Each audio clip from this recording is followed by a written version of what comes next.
Universidad Javeriana, médico, maestría en salud pública y economía. El coordinador de este panel, el doctor Carlos Fajardo, gerente de ESS EMSANAC. Señor coordinador, ¿tiene usted la palabra? Muchas gracias, muy buenos días, compañeros. Creo que una de las temáticas más interesantes dentro del sistema es el equilibrio financiero que debe existir entre la UPC y el POS-S, ya que cada año se efectúan los diferentes incrementos, pero que hasta en la actualidad no hemos conocido un estudio verdaderamente técnico que nos diga si hay por favor, oye, o es suficiente estos incrementos. Más por el contrario, siempre se aumenta la cobertura o nuevas patologías y la UPC sigue estática o obedeciendo un incremento del índice de precios por consumidor. Creo que consideramos de gran importancia y trascendencia de este panel. Hemos con toda la información, la doctora Nelson como representante del Consejo y como responsable dentro de ese grupo de los incrementos de la UPC, nos permita dilucidar hacia qué camino o hacia dónde debe seguir la suficiencia de esta UPC. Bienvenidos y el tiempo creo que hay suficiente, no podemos, hay tres expositores, tenemos hasta la 1 de la tarde, así que no habrá como control del tiempo, tranquilamente pueden. Comienza la doctora Nelson. Parece que es pipí.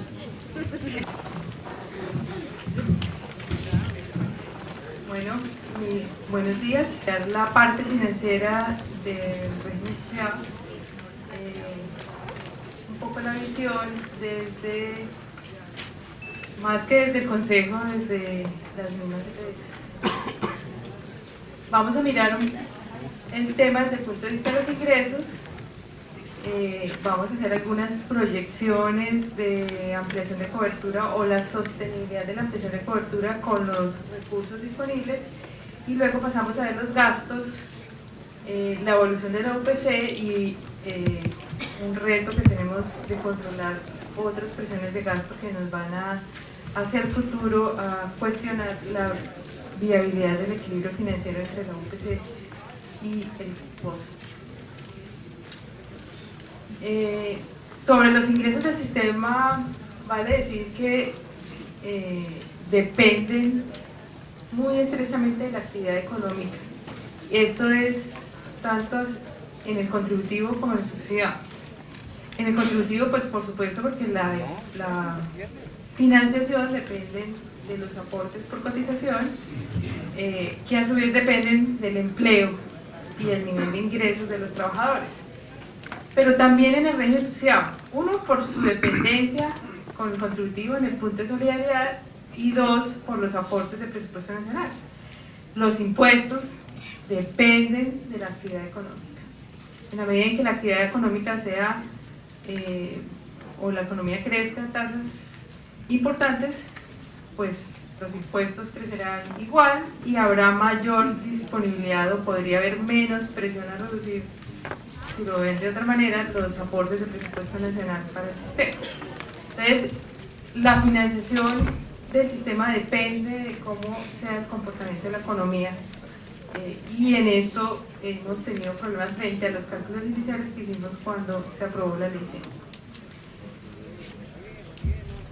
100. Los recursos que tenemos en el sistema realmente son limitados. Somos un país pobre. Destinamos cerca del 9% del PIB, similar a países como Inglaterra o Estados Unidos, pero ese 9% simplemente nos da para una prima promedio de $160 contra 1.000 de Inglaterra, 5.000 de Estados Unidos, pero realmente las proporciones son bastante distintas. En el régimen subsidiado solo disponemos, juntando todos los recursos, de un promedio de $100 para cerca de 22 millones de personas.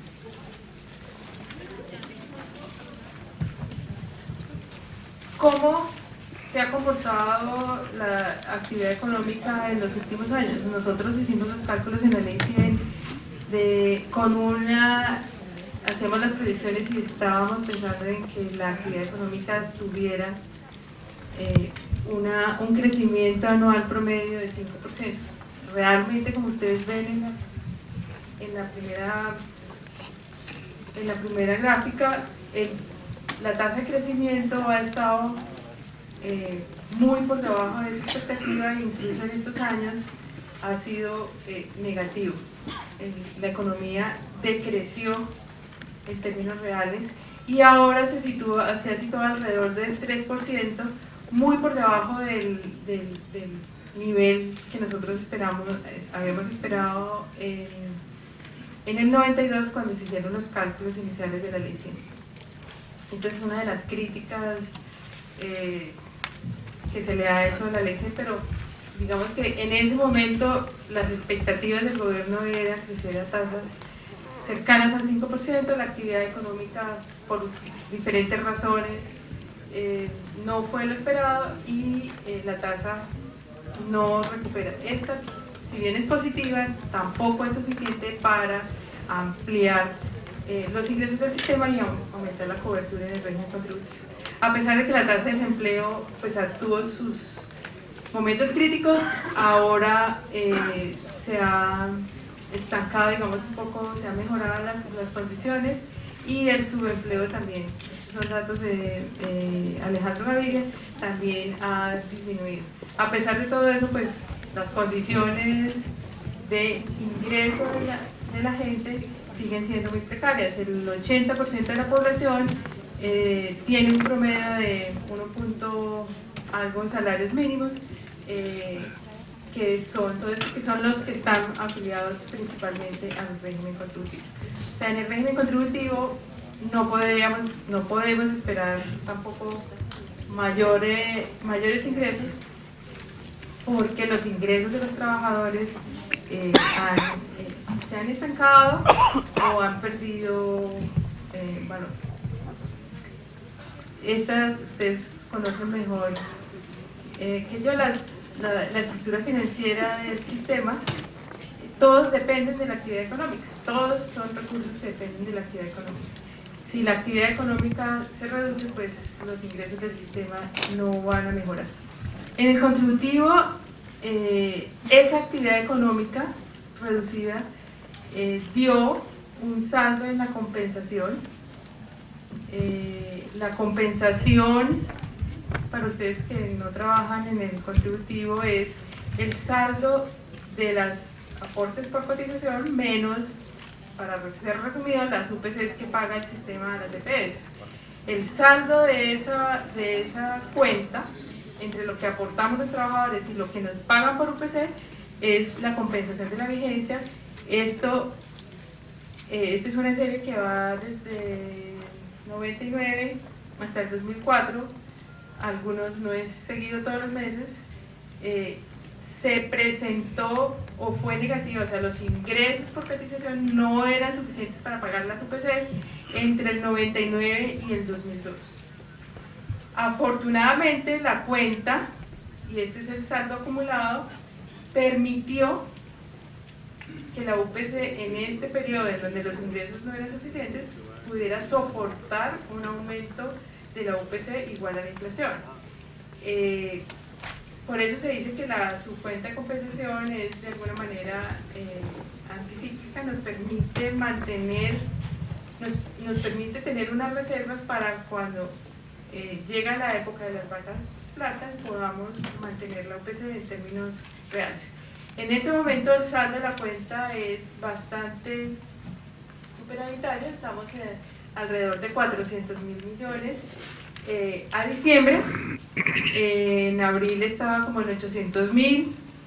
Por cuestiones coyunturales, eso no quiere decir que la cuenta dé como para sacarle lo que propone el proyecto de ley, 200.000 millones más o menos, al aumentar el punto de solidaridad de 1 a 1.2, como está en la versión inicial, en la versión aprobada en las conclusiones séptimas del Senado.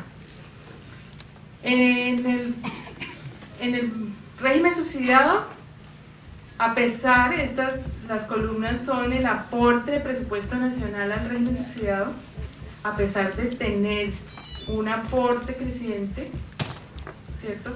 A punta de decisiones del Consejo de Estado o de la Corte que obliga al Estado a pagar el par y paso, hemos ido subiendo el monto del aporte, pero por el otro lado también el mismo presupuesto nacional nos quita en el régimen subsidiado unos recursos que son los excedentes que no dejan gastar de lo que produce el punto de solidaridad. El punto de solidaridad está en este año, o en el año pasado, produjo cerca de 650.000 millones. Dejan apropiar de ese punto solamente 400.000, 500.000. Va quedando un remanente que, a pesar de ser recursos del sistema, como no están y no los dejan incluir en la ley de presupuestos, no se pueden gastar. Se ha ido acumulando, todos estos excedentes se han ido acumulando, y es que están representados en la línea, los excedentes ya están cercanos a, bueno, ya ahora cercanos a 1.200.000 millones. Nos aportan 200.000, pero nos tienen 1.200.000 millones en préstamos del régimen subsidiado al presupuesto nacional. En ese balance el régimen subsidiado pierde, porque le congelan recursos que, digamos que no, todo esto no me lo puedo gastar en un solo año. Uno tendría que hacer toda una programación. Si me los dieran, tampoco sería, todos en un solo año, tampoco sería capaz de mantener la afiliación que pudiera alcanzar con 1.200.000. Pero sí podría hacer una ampliación de cobertura bastante importante, manteniendo estos recursos, digamos, o con estos recursos podría financiar una porción importante por unos 5 o 6 años, financiándolo solamente con estos excedentes. Se supone que hay un compromiso del Estado a apropiar exactamente lo mismo que genera el punto, para no acumular excedentes. El Estado y el Ministerio de Hacienda ha sido claro: yo no tengo 1.200.000 para pagar. Si ustedes me los cobran, no tengo. Entonces déjenme el 1.200.000, además con un argumento adicional, y es: ese 1.200.000 genera unos intereses y unos rendimientos. Que esos rendimientos sean parte de la financiación del sistema. No se coman el capital, porque después van a perder el capital y van a perder los intereses. Entonces ese es un argumento. Está produciendo unos rendimientos cerca de 100.000 millones de pesos, que realmente si fuera una prioridad política el régimen subsidiado, fácilmente los podrían apropiar del presupuesto nacional. Lo cierto es que Hacienda dice: yo no tengo 1.200.000 millones, no me los cobren. Lo que sí me comprometo a hacer es a no permitir que ese saldo se incremente, y le apropio todo, pues realmente lo que está produciendo. O sea, nos permitirían apropiar cerca de 600.000, 700.000 millones, que es lo que produce en un año, mirado ahora, el punto de solidaridad. ¿Cuál es la propuesta que está sobre la mesa de aumento de cobertura en el régimen subsidiado? Ayer Alfredo nos habló de 3 millones de personas. Yo lo dividí entre 60% subsidios plenos y 1.200.000 subsidios parciales, que no me gustan, pero para el gobierno es una prioridad. Con estas cifras que le quieren dar duro a la ampliación de cobertura, por si el gobierno se acaba en este año, llegamos a 19 millones al cabo de 2008.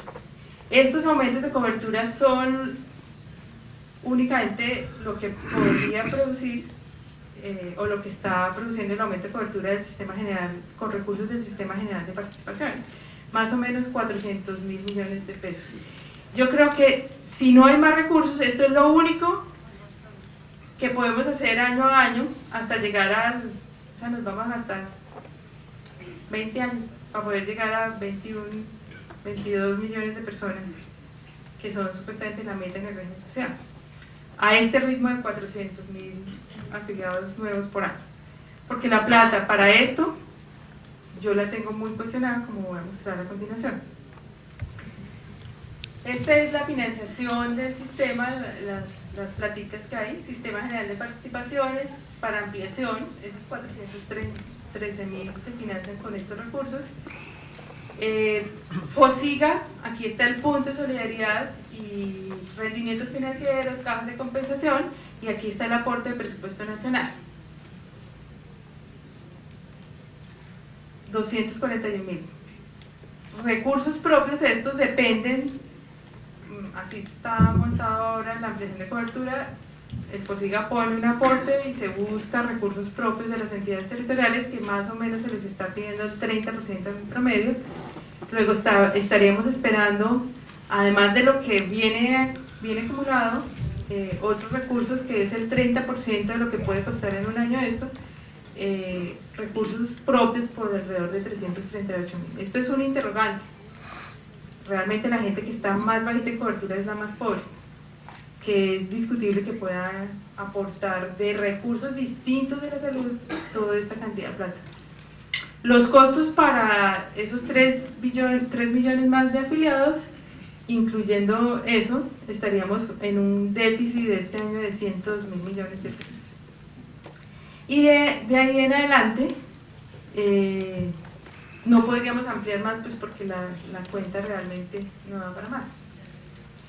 En el proyecto de ley estamos aumentando el FOSIGA a 1.2. Entonces vamos a pasar de 970.000 a 1.200.000. Y presupuesto nacional, en la versión que está aprobada dice 460.000. Ya hay un acuerdo de Hacienda y los ponentes en donde dice 460.000. No, le voy a poner 370.000, no más. Y de ahí creciendo, aquí lo tengo creciendo con la inflación, pero no, un poquitico más que la inflación, que es lo que está hasta ahora el acuerdo entre Hacienda y los ponentes. Realmente eso nos daría para aumentar 2 millones más el año entrante, y a partir de ahí volvemos a tener digamos equilibrio con 2 millones más para terminar en 22 millones de personas, 21 millones de personas. Eso es todo lo que pretende alcanzar el proyecto de ley, con aumentar el punto de solidaridad de 1 a 1.2 y el presupuesto nacional de 240 a 370.000, y ahí creciendo un puntico por encima de la inflación. Realmente el esfuerzo aquí, al aumentar el punto de solidaridad, lo que le quitan al contributivo, desbaratan el contributivo, y realmente el aporte al régimen subsidiado no es suficiente para garantizar la universalidad. El proyecto de ley 052, las cifras del objetivo de universalidad no están claras. Con el riesgo, además, que como el presupuesto nacional, como el régimen subsidiado está dentro del presupuesto nacional y es Hacienda quien decide cuánto se incorpora al presupuesto, al ver toda esta plática en el presupuesto del FOSIGA, pues habrá más tentación de decir: yo no dejo apropiar todo lo que genera y voy a ir creciendo los excedentes y concéntrese con los rendimientos financieros. Luego, la financiación de la universalidad, dado este panorama, si no se plantean otras alternativas de financiación, pues la plata realmente no da para tener cobertura universal. 21 más 15 en el contributivo, y eso, siendo optimistas, nos da alrededor de 36 millones y somos 42. Bueno, más 2 de otros sistemas, podríamos estar, nos faltarían 4 o 5. Es importante, o sea, llegar a esa cobertura podría ser importante, pero no se está garantizando la cobertura universal, con el riesgo que significa tener toda esta plata en presupuesto nacional, como ha sido la historia de todos estos años. No solamente este sistema, acordémonos que cuando se creó el Seguro Social, la financiación del seguro era tripartita: empleadores, empleados y gobierno. El gobierno empezó a incumplir su acuerdo hasta que sacó una ley y dijo: ya lo desconozco, financiense ustedes solitos. Aquí es muy probable que, digamos, que eso es razonable dentro de las finanzas tan apretadas de la nación, que siempre pues un ministro de Hacienda tiene la disyuntiva entre aumentar impuestos para crecer el gasto o recortar gasto en sectores que pueden tener en su apreciación muchos recursos. Esas son las perspectivas de los ingresos. En gastos, realmente la UPC ha disminuido en términos reales tanto en el contributivo como en el subsidiado, mientras que el gasto aumenta, no solamente de lo que está en el POS, sino las presiones de lo que no está en el POS. No hay una evaluación realmente actuarialmente justa, como decía yo ayer.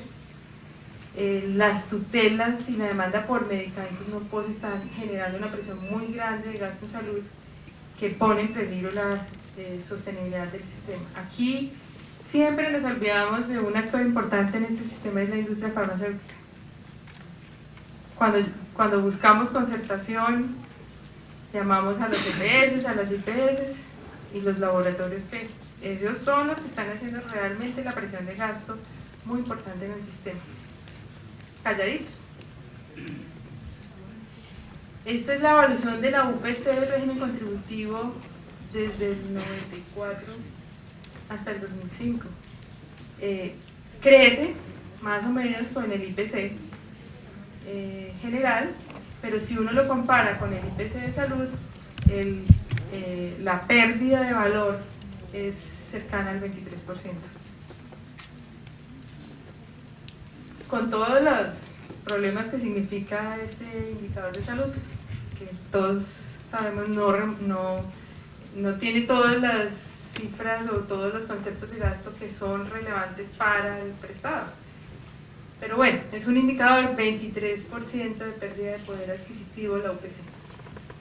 En el régimen subsidiado es más crítico. La UPC del régimen subsidiado perdió 11% en IPC general y 28% en salud. Aquí, y yo estuve en el ministerio en este momento, las cifras de gasto de las ARS en ese momento daban un nivel de gasto realmente muy bajito. Entonces lo que hicimos fue mantener la UPC, y entonces por eso esta disminución tan importante, y aumentarle servicios. Con el ánimo, después de, en la medida en que la gente fuera aprendiendo a usar el servicio de salud, las cifras se revisaran en la medida del aprendizaje. Lo que pasa es que no se revisa en la medida de ese aprendizaje, sino en la medida de las disponibilidades de recursos. Y eso genera un desbalance importante en el equilibrio de la UPC. Esta es las cifras más actualizadas, la última cifra sobre gasto médico en el régimen social. Este es tomado del informe del Ministerio al Consejo sobre la UPC, cuando se tomó la decisión del 2% adicional para las ciudades categoría especial.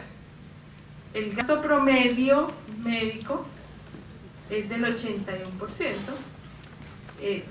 distribuido en las ciudades especiales Bogotá, Medellín, Cali, Barranquilla, 93% de gasto médico, y los municipios categoría 6, 77%. Como aquí está la mayor cantidad de afiliados, pues el promedio baja a 81%.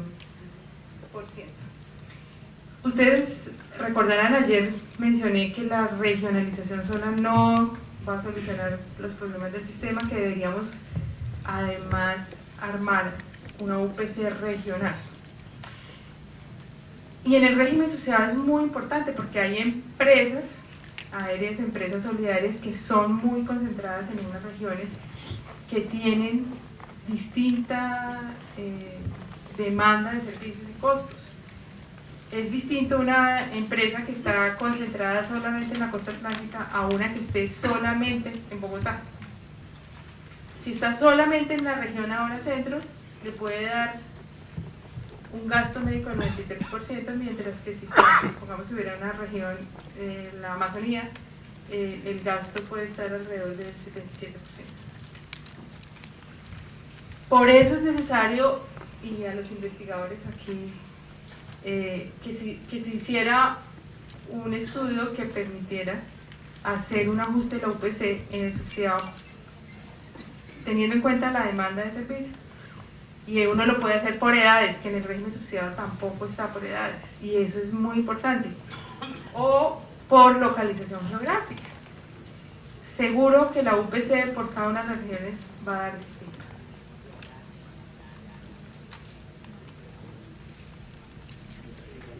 ¿Cuáles problemas tenemos nosotros en el Consejo para tomar la decisión de UPC? La información. Aquí Ramón ha estado 2 años acompañando al Ministerio en las decisiones de UPC y conoce mejor que nadie los dramas de la información.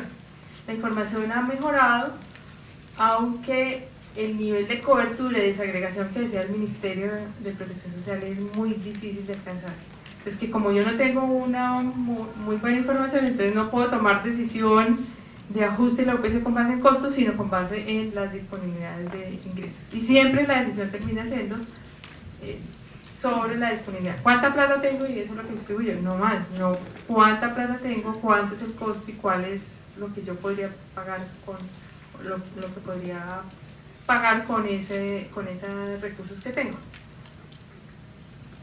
Yo no creo que se necesite tener el 100% de la información.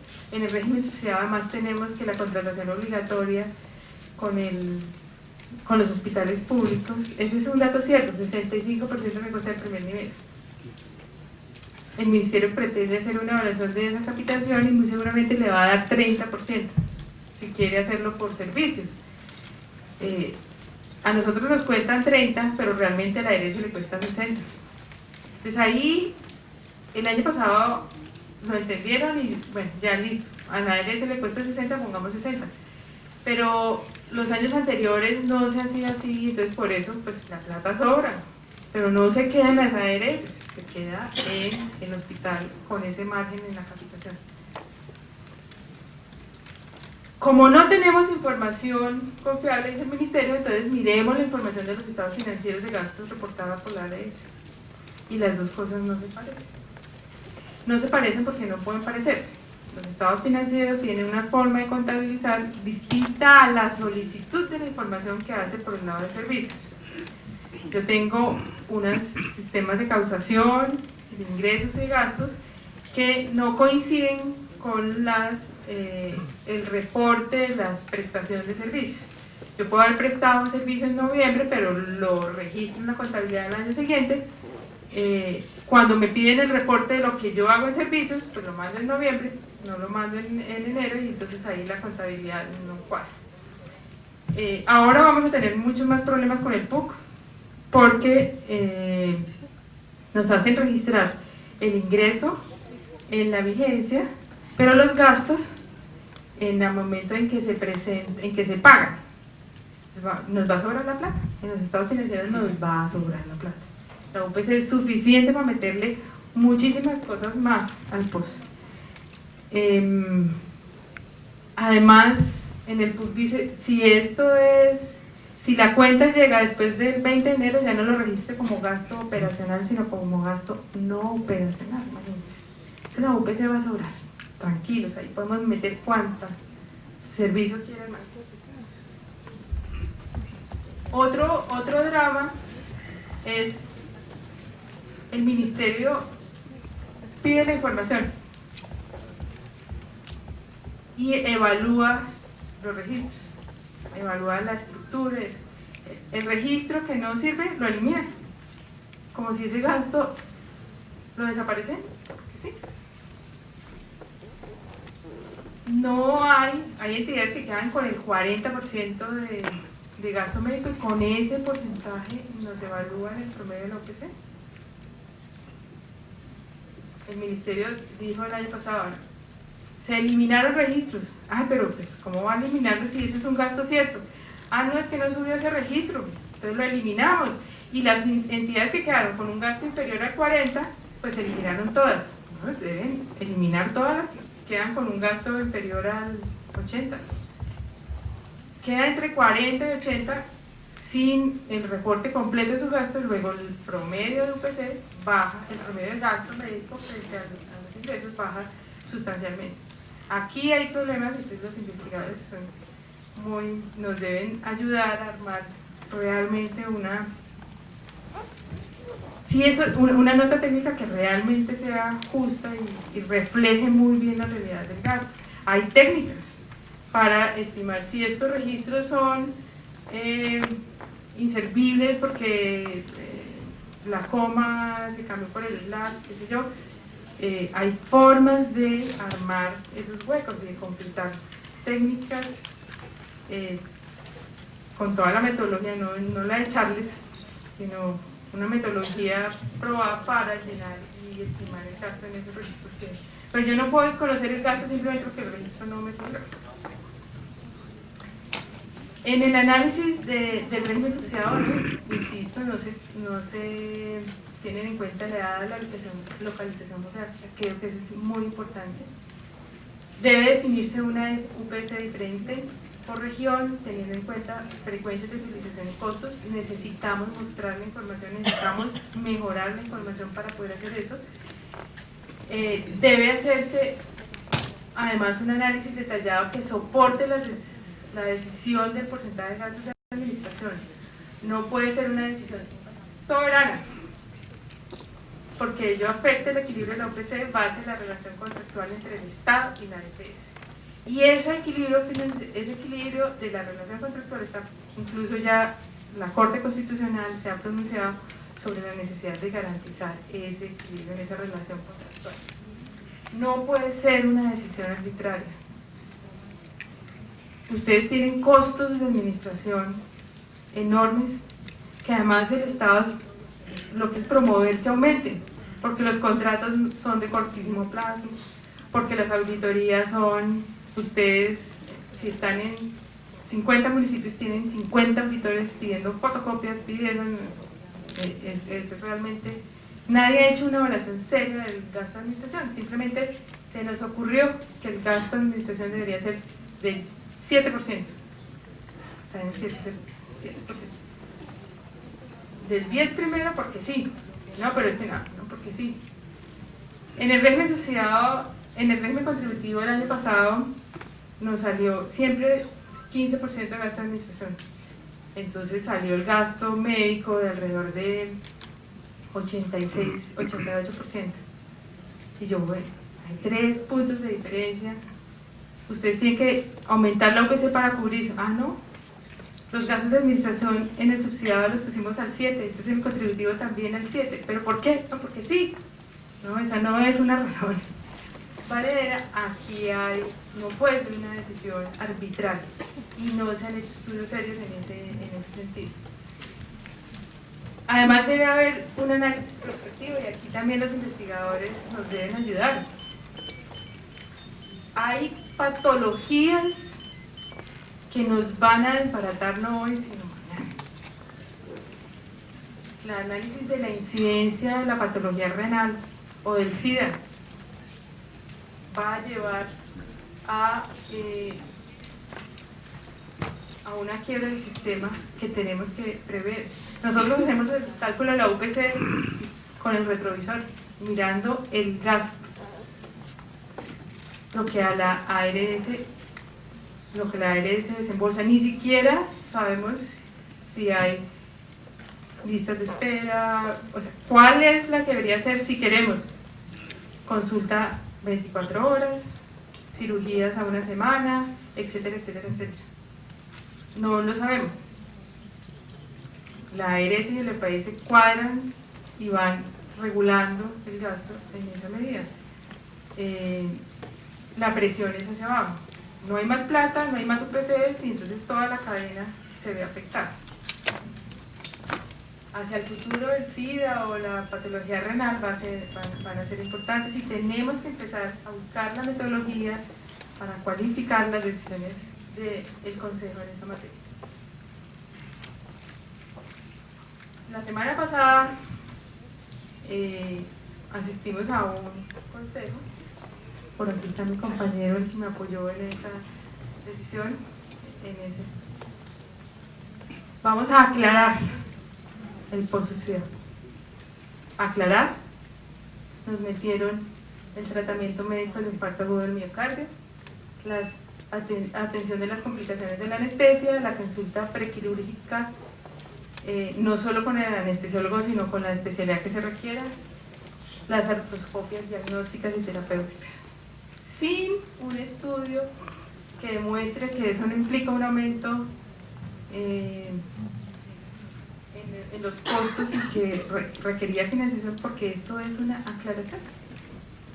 Yo aclaro que otra decisión soberana. Estas cosas están ahí incluidas. Hay conceptos del Comité Asesor de Medicamentos y Tecnologías del Consejo que dice que estas cosas no están incluidas. Pero se acogen a palabras. En el caso de las complicaciones de la anestesia, el argumento es la responsabilidad de contratar con la red y al anestesiólogo es de ustedes, luego ustedes tienen que asumir las consecuencias de...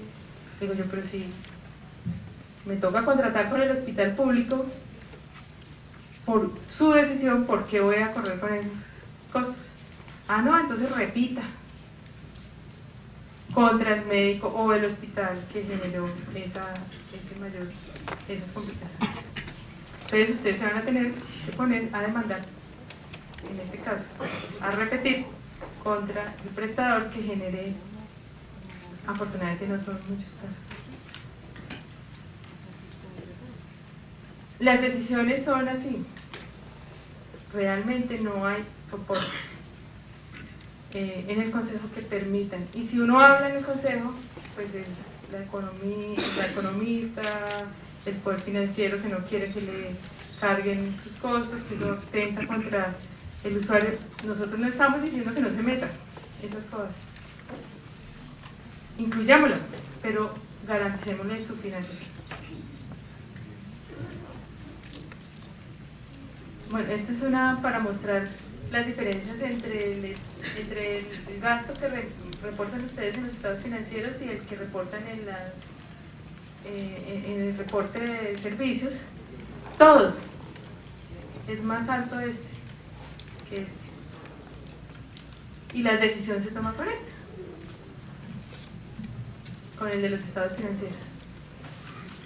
Bueno, ese es, digamos, como el post actual, la UPC de ese correspondiente a ese post, pero hacia el futuro tenemos una presión de aumento de costos por alto costo, por las patologías de alto costo, por tutelas y medicamentos por CTC.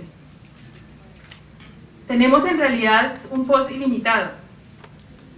Tenemos ilimitado por vía de tutela, entonces ya tenemos abogados especialistas en poner acciones populares para meter medicamentos obligatoriamente al post. Ahora hay un medicamento que el Consejo de Estado dijo que como el Ministerio no había contestado un requerimiento de si eso estaba o no estaba en el post, como no había contestado, suponía que estaba, entonces ahora tenían que darlo a las EPS obligatoriamente. hay mucha presión de los usuarios de los laboratorios vía comités técnicos científicos. Esto puede ser muy importante para el gremio asociado. Y los conceptos del ministerio y la superintendencia con el cuento de la integralidad. Y eso volvió a quedar en el post, o sea, no se preocupen. Como dice, atención integral de las patologías de alto costo, entonces que para ellos integralidad significa desde promoción y prevención hasta allá. En algunos de esos conceptos que hemos logrado revertir en algunos momentos, en ese momento, con ese concepto, igualaba el post contributivo al subsidiado con la misma plata del subsidiado. Lo hemos logrado revertir, pero la superintendencia lo sanciona por ese mismo concepto. Tenemos algunos le dicen PIS, Plan Ilimitado de Salud, con una financiación limitada.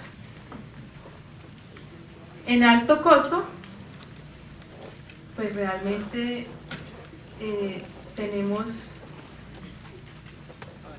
un poco de fallas del Estado, además de las series, pero pues falta de garantizar la calidad de los medicamentos del POS.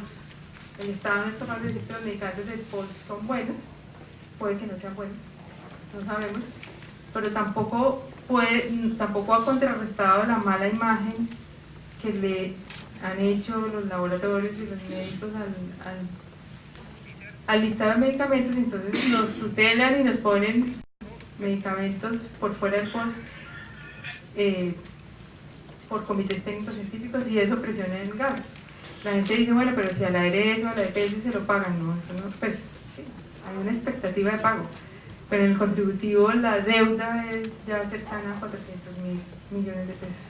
O sea, tenemos más o menos un mes de gasto embolatado en el pago de tutelas y medicamentos de CCC. Como no hay plata y las entidades públicas no garantizan la atención de la población vinculada, esa persona cae, se afilia muy fácil al contributivo al subsidiado. La entidad territorial le ayuda para meterlo al subsidiado, o es muy fácil que se consiga el amigo en la esquina, en la papelería, y se afilia como trabajador independiente con relación laboral inexistente. Todos, si uno va a ver, Fernando Salgado decía la semana pasada que todos los pacientes renales ya están en contributivo. Los vinculados no tienen paciente renal, el paciente renal ya está, eso es selección adversa, ya está en el sistema. Y la UPC no se ha ajustado en función de eso. Tenemos todos los pacientes, pero todo el riesgo, pero la plata de la población vinculada no se viene para acá. Bueno, despacio. Ya lo hice despacio por el tiempo, pero ya, creo que ya. Este es el número de tutelas, me faltan los números de tutelas en el contributivo. Ha aumentado, ya tenemos 8.000 tutelas de 2.000 que estaban en el 2020. Esto es un análisis de los medicamentos más importantes no tutelas, generan el 65% del gasto de medicamentos no POS. Básicamente son CIDAC, que también les toca a ustedes, y este es el impacto de los costos, si tiene copia o no copia. Todo lo que nos está llegando por no POS son medicamentos con una sola, la gran mayoría, con una sola proveedor, que nos está costando mucha plata. Y por último, la ley 972, que está recién aprobada, que genera una gran expectativa, que el gobierno apoya esa gran expectativa, pero ha estado reduciendo las expectativas, pero es muy difícil, que la gente piensa que con esto se solucionó todo lo alto costo. Es una reforma radical a la ley 100, esta ley 972. Aunque el gobierno ahora estaba diciendo que no es un aumento, no es lo que ellos quieran, sino simplemente dentro de los contenidos que están en el costo. Pero creo que esto es una presión mucho más grande a los costos del sistema que no hemos calculado ni hemos proyectado. Conclusiones. No se pueden esperar mayores recursos que los actuales, los gastos por el contrario siguen una tendencia creciente y por lo tanto se requiere un gran consenso público acerca de cuál es el porte que debemos y cuál es el que podemos pagar. Es una lección aquí de muy grande. Doctor Ramón Morel Castaño, investigador en la temática. Pues darme la oportunidad de dirigirme a ustedes hoy. Realmente es la primera vez que estoy con un auditorio exclusivamente de régimen subsidiado de empresas solidarias y me parece muy interesante, además un desafío importante porque entiendo, de acuerdo a lo que acaba de mencionar Nancy, los desafíos estratégicos que ustedes están enfrentando y pues voy a tratar de hacer algunos aportes desde la perspectiva académica de los estudios que hemos hecho o en los que he participado en el pasado y hasta el presente. Mi análisis se basa en 4 componentes básicos de los cuales voy a abordar más en detalle, solo 3 de ellos, pero típicamente los análisis del componente de la sostenibilidad financiera del sistema se hacen sobre 4 ejes, o sobre 2 ejes, perdón. El primero es los ingresos y los egresos, y el segundo es a nivel de FOSIGA y a nivel de administradores de planes de beneficios. En este sentido, entonces, uno primero mira cuánto le entra al sistema a nivel de FOSIGA, y para el caso del régimen subsidiado, pues sería adicionalmente los recursos de ingresos corrientes de la nación, porque vienen por impuestos.